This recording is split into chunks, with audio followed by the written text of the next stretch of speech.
अस्सलाम वालेकुम नाज़रीन, महरान टीवी न्यूज़ में अवांखे भलीकार मां फराज शाह। सब खां पहिरियां हिकु नज़र हेडलाइन ते।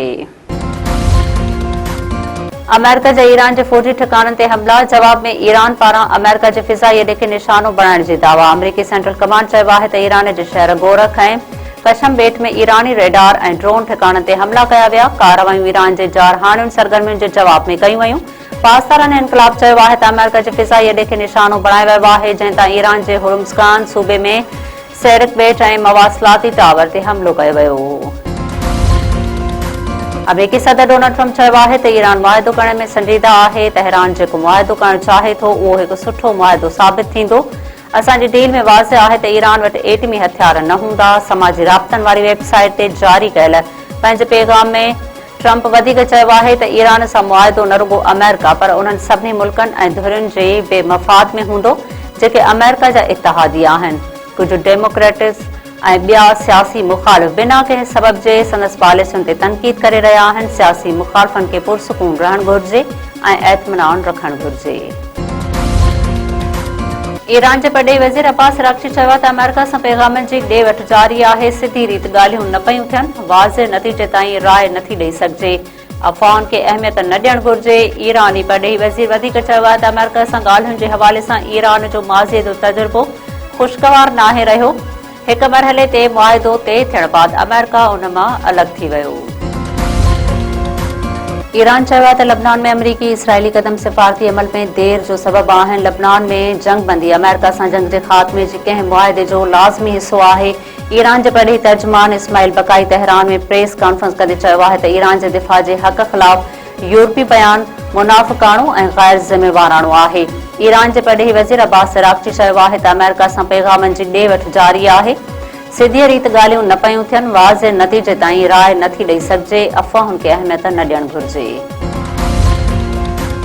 यूरोपी यूनियन जे सिक्योरिटी पॉलिसी जे चीफ काया कालास चयो आहे त पाकिस्तान ख़िते जी वॾी ताक़त ऐं यूरोपी यूनियन जो शराकतदार आहे। पाकिस्तान खे इहो हक़ आहे त उहो पंहिंजो ऐं पंहिंजे माण्हुनि जो तहफ़ुज़ करे। इस्लामाबाद में नायब वज़ीर आज़म इसहाक़ डार सां गॾियल प्रेस कॉन्फ्रेंस कंदे काया कालास चयो आहे त अमेरिका ईरान जंग जे ख़ात्मे लाइ पाकिस्तान जो किरदारु वाखाण जोॻो आहे। मौजूदा सूरतहाल में फिज़ाई हमलनि बदिरां ॻाल्हियूं ई बहितर रस्तो आहिनि। नायब वज़ीर आज़म इसहाक़ डार चयो आहे त काया कालास सां सिक्योरिटी इशूज़ ऐं दहशतगर्दीअ जे मामलनि ते ॻाल्हि ॿोल थी आहे। फितनतुल हिंदुस्तान जे दहशतगर्दनि ऐं ख़ारिजीन जे अफ़गानिस्तान जी मौजूदगीअ में बि ॻाल्हि ॿोल कई वई। यूरोपी यूनियन जे सिक्योरिटी पॉलिसीअ जे चीफ जे पाकिस्तान आमद ते नायब वज़ीर आज़म पारां आजियां काया कालास सदर वज़ीर आज़म ऐं फील्ड मार्शल सां पिणु मुलाक़ातूं कंदी। पीपी चेयरमैन बिलावल भुट्टो ज़रदारी गिलगित बल्तिस्तान जी चूंड मुहिम लाइ स्कर्दू पहुची वियो। पीपीए जी सेक्रेटरी जनरल नियर बुखारी हुमायूं ख़ान गिलगित ऐं पंजाब जे गवर्नरनि पारां पार्टी चेयरमैन जे आजियां। पीपी चेयरमैन बिलावल भुट्टो ज़रदारी अॼु ज़िले शकर में चूंड जलसे खे ख़िताब कंदो। बिलावल भुट्टो ज़रदारी स्कर्दू चलास ऐं गिलगित में बि चूंड मुहिम जे जलसनि खे ख़िताब कंदो। लाड़काणे वेझो पुराणे तकरार तां हथियारबंदनि जो घर ते हमिलो, माउ धीउ समेत 4 ॼणा क़तल।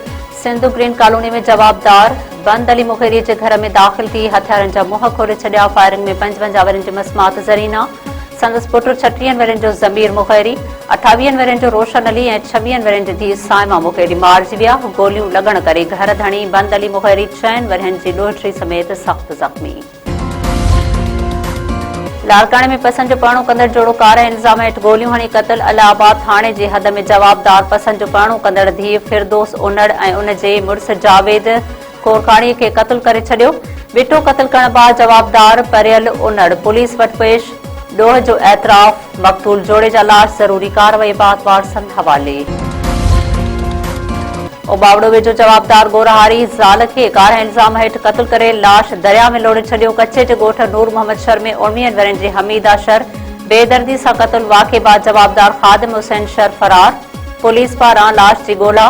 सरकार जी फरियाद ते ख़ादिम हुसैन शर, निहाल शर ऐं गुलशेर शर समेत 8 जवाबदारनि मथां केस दाख़िल।